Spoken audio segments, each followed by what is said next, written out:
Well, hi, it's Grandpa Ricky, and I'm glad I'm at home with a phone that works. And I've been talking to a whole lot of people. I love people. Used to be frightened of people, but I'm not anymore. And I see everybody as my friend. And people are calling and telling me about their fears, and I'm telling them stories about things that I know have helped other people. And I have a hero by the name of Bobby. And he and his family owned a lot of, own still, I suspect, I hope, a lot of commercial property in Toronto. And years and years and years ago, there was a serious recession, and businesses were struggling, and businesses were having to lay workers off. And it was a painful time for everybody. And what Bobby did was he wrote all of his tenants a letter saying how much he valued them as people, as tenants. And he was really practicing this idea that when somebody works for me, then they're giving me a gift of their time and their skill, and I'm giving them a gift of whatever they need, and most people need money. And he really got that. And he was a very optimistic man, and he had faith in the future and faith in himself and in his friends. And so he told people, his tenants, he said, listen, I know you might come into a time when you can't pay me rent, but that's okay. I'm forgiving rent that you can't pay because I know that you're a good business person and you're going to recover and you'll pay me back if you can. And I understand that thinking trickled down where these workers were saying to these tenants were saying to their workers, listen, instead of laying you off, let's get together and figure out how I can give you some money as a gift, and you can help me figure out how we can make money in this crazy time. And if you can, pay me back, and if you can't, well, you can't. And so I'm talking to people who own restaurants and bars and have construction sites, and the governor of California has pretty well shut everything down.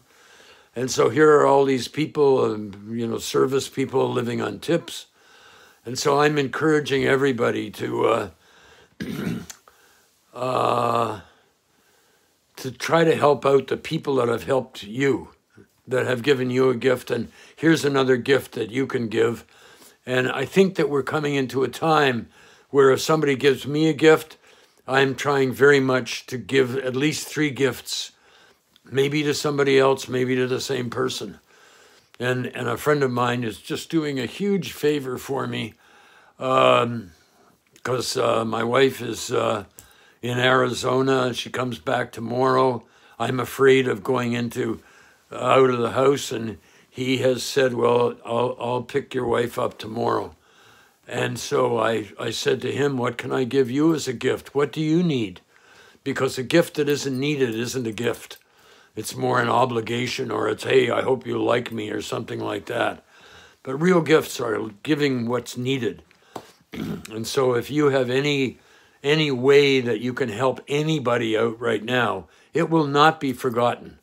This is the upside of karma, that when I do a meritorious thing for people, then the energy will come back. That's what this Quechua word from the jungle is, Aini, the flow of energy. That you give me a gift, I give you a gift. I make myself strong and I ask you for help and you give me help, and then I'm looking for ways where I can help you. And it's hard. It's been so hard for me to learn how to ask for help. And I need help. I mean, I'm 82 years old, and you get to be 82 and you're up shit creek if you don't know how to ask for help. I'm learning that. And so a friend of mine phoned me up, and he was in a tight situation, and you know, he was in a relationship problem with somebody who was having a problem with him, and he was having a problem with her. And so I said, well, how can I help? And he said, I don't know. And I said, well, sounds like she's suffering. Maybe if you let me get in touch with her, maybe I can help her. Maybe that'll help the two of you. And he was so appreciative that he called me up afterwards, and he said, you know, what can I do for you? And so I said, I don't know. And he said, I know what it is. You need something. And he went out and got it and solved a big problem for me. And so that sparked me into thinking, how can I help more people? And here I am. I'm quarantined in my house. How can I help? How can I help you? And I hope you ask other people, how can I help you? And if you have a business that's been doing business, then maybe you can keep doing your business somehow enough to keep your employees a little bit employed. I don't know.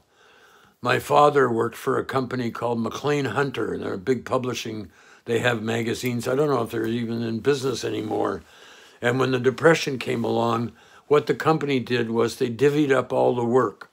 They didn't need as many workers, and instead of laying them off, they said, okay, and they set up a system whereby everybody got a little bit of work.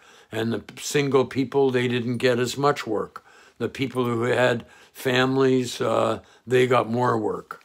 And my father said it helped him because he had free time to help other people.